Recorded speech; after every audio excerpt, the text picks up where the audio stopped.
बिस्मिल्लाहिर्रहमानिर्रहीम। लाखों करोड़ों दुरूदो सलाम मोहम्मद मुस्तफ़ा सल्लल्लाहु अलैहि वसल्लम और आले मोहम्मद पर। मैं हूं उमर दराज गोंदल। ये जो अदालतों के अंदर मामला है, अब उनके अपने लोग, पहला सवाल ये था, मैंने आपको पहले दिन से कह रहा हूं, बहुत सारी चीजें स्क्रिप्ट के मुताबिक है। मसलन मैंने आपको नियाज़म इकबाल की आज वीडियो सुनाई थी पिछली वीडियो के अंदर, जिसमें वो कह रहे थे कि आखिर ये सवाल होना चाहिए कि कौन GOR1 के अंदर चीफ सेक्रेटरी के ऑफिस में गया, उनको महसूर किया गया, फिर उनसे दस्तखत करवाए गए और नोटिफिकेशन जारी हुआ।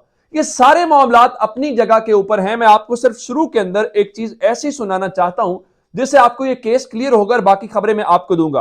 अब आप जानते हैं नजम सेठी किन के बंदे हैं। कहने को वो बड़े एंटी स्टैब्लिशमेंट हैं, लेकिन वो खुद कहते हैं मुझे इमरान खान के दौर में कहा गया था कि आप टिके रहें, आपको कुछ नहीं कहा जाएगा, फिर मुझे हटा दिया गया।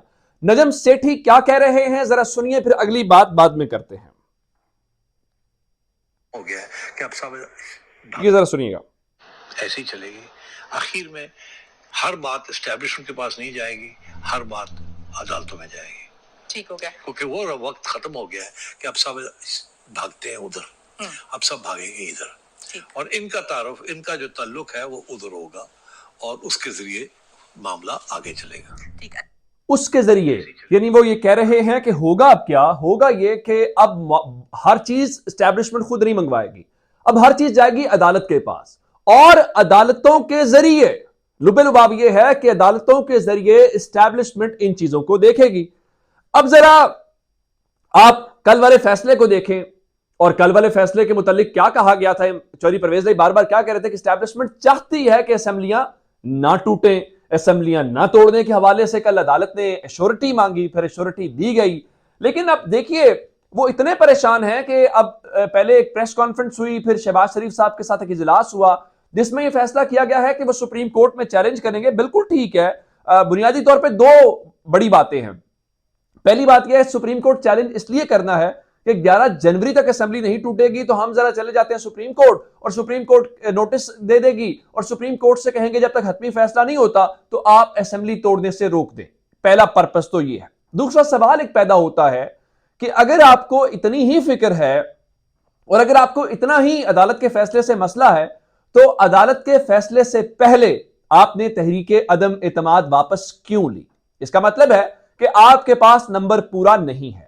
अब नंबर पूरा करना है पाकिस्तान तहरीक इंसाफ ने, और पाकिस्तान तहरीक इंसाफ नंबर पूरा करने के हवाले से अपना काम कर रही है। मैं आपको पहली खबर यह देना चाहता हूं कि स्पीकर पंजाब असेंबली सिप्तैन खान ने 11 जनवरी को दिन 1 बजे पंजाब असेंबली का इजलास बुला लिया है। चूंकि अदालत ने सिर्फ अगली समात तक यह श्योरिटी मांगी हुई है कि आप असेंबली नहीं तोड़ेंगे, यह कहीं नहीं कहा हुआ कि 11 जनवरी से पहले पहले आप एतमाद का वोट लेंगे। अब खबर यह है कि 11 जनवरी का जो इजलास है, जो पहले 26 जनवरी को होना था, मैं आपको यह भी बता दूं, तो 11 जनवरी वाले इजलास के अंदर मुमकिन तौर पे एतमाद का वोट ले लेंगे। लेकिन पाकिस्तान तहरीक इंसाफ इस बार इनके झांसे में नहीं आएगी, और तहरीक इंसाफ के 2 अरकान असेंबली जिसमें लियाकत बदर साहब हैं, हामिद यार हराज साहब हैं, वो कल रात को वतन वापस पहुंच गए हैं, जबकि एक और जो रुकने असेंबली है नियाज गिश्कोरी साहब, वो उमरा करने गए हुए थे, उनकी वापसी की भी खबर आ रही है।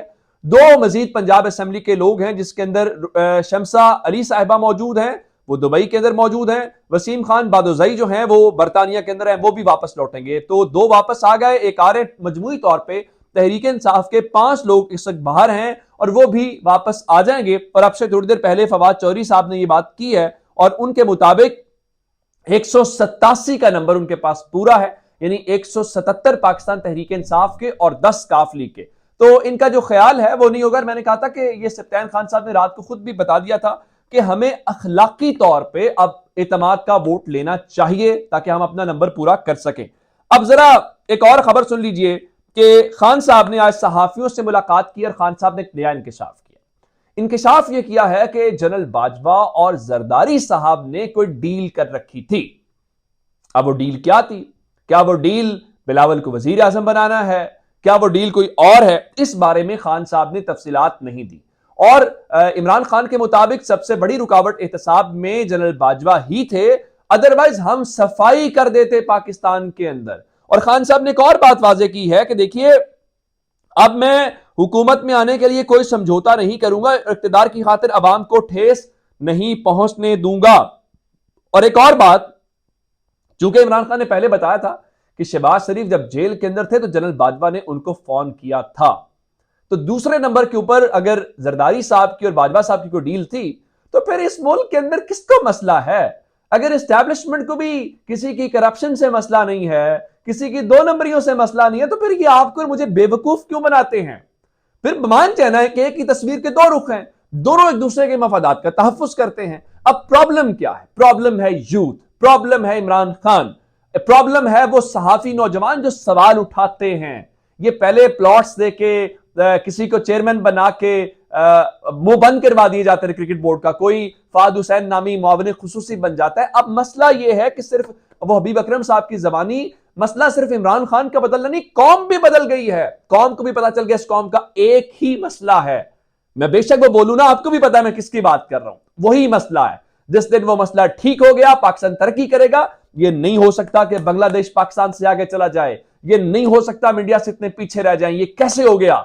ये वही एक मसला है। अच्छा, अब इमरान खान ने एक और जो बात की है, वो कह रहे हैं कि इंतखाबात मार्च अप्रैल के अंदर हो जाएंगे। देखिए, बातचीत तो चल रही है, ये मैं मानता हूं कि बैकडोर कोशिशें हो रही हैं। और ये जो असेंबलियां वाली बात है, 11 जनवरी को स्पीकर साहब ने कहा 11 जनवरी को हो सकता है हम ये करके भी असेंबलियां ना टूटे, 10-20 दिन आगे चले जाए, जिसका मतलब बहुत वाज़ेह है कि तहरीक इंसाफ के साथ कोई इंगेज किया जा रहा है। मुलाकातें आप जानते हैं, अभी भी असेंबलियों की तारीख देने के हवाले से इसहाक डार और सदर साहब के दरमियान एक मुलाकात हुई थी।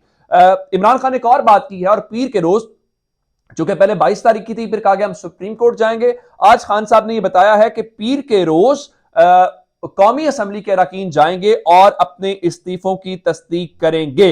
और दूसरी जानिब हुकूमत जो है वो ख्वाब देख रही है। एक आज प्रेस कॉन्फ्रेंस की गई, प्रेस कॉन्फ्रेंस के बाद जरा और खबर सुन लीजिए, और वो ये है कि शहबाज शरीफ को बताया गया है कि जनवरी के अंदर पाकिस्तान तहरीक इंसाफ की हुकूमत पंजाब के अंदर खत्म हो जाएगी। अगर आप कहते हैं तो बिल्कुल ठीक है, मान लेते हैं, लेकिन जरा अंदाजा कीजिए कि मैं आपको एक खबर दे देता हूं जिससे आप अंदाजा लगा लें, जिससे आपको सारी सूरत हाल है।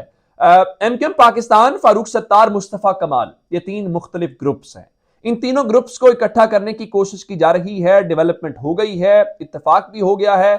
अब सिर्फ यह है कि ऐलान करना बाकी है। और मुल्क की क्या सूरत हाल है आपके सामने सारी खबर रखते हैं। Textile exports likely fall below $1 billion per month from January 2023। यानी पाकिस्तान जो टेक्सटाइल से पैसा कमा रहा था, खबर यह है कि जनवरी के बाद पाकिस्तान की टेक्सटाइल की एक्सपोर्ट्स पर मंथ $1 बिलियन से नीचे रहेगी। अब इसका कौन जिम्मेदार है? टेक्सटाइल के अंदर लोग बेरोजगार हो रहे हैं। ये इसका सवाल और जवाब कोई और ही दे सकता है। चूंकि मैंने आपको कहा कि मुज़ाकरात हो रहे हैं, तो एहसन इकबाल ने कहा जी सियासत में मुज़ाकरात बंद नहीं होते। इमरान खान को कई बार कहा कि बैठकर बात करें। दूसरी जानिब चूंकि फर्क इस वक्त नहीं पड़ता मईशत का क्या हाल है, सिर्फ सूरत हाल इस किस्म की है कि ऑडियोज लानी है, वीडियोज लानी है, इमरान खान को फिक्स करना है। तो इमरान खान के मुताबिक एक सर्वे कराया गया है। सर्वे के अंदर यह जानने की कोशिश की गई है कि ऑडियोज और वीडियो से लोगों को क्या फर्क पड़ा है, क्या वोटर की राय बदली है। तो इमरान खान के मुताबिक तहरीक इंसाफ के कारकुनों के साथ जो सर्वे किया गया है उसके अंदर इन जाली ऑडियोज और वीडियो से तहरीक इंसाफ के कारकुनों को कोई फर्क नहीं पड़ा। तो अब इससे फिर आप अंदाजा कर लीजिए कि अब वो कितने परेशान होंगे।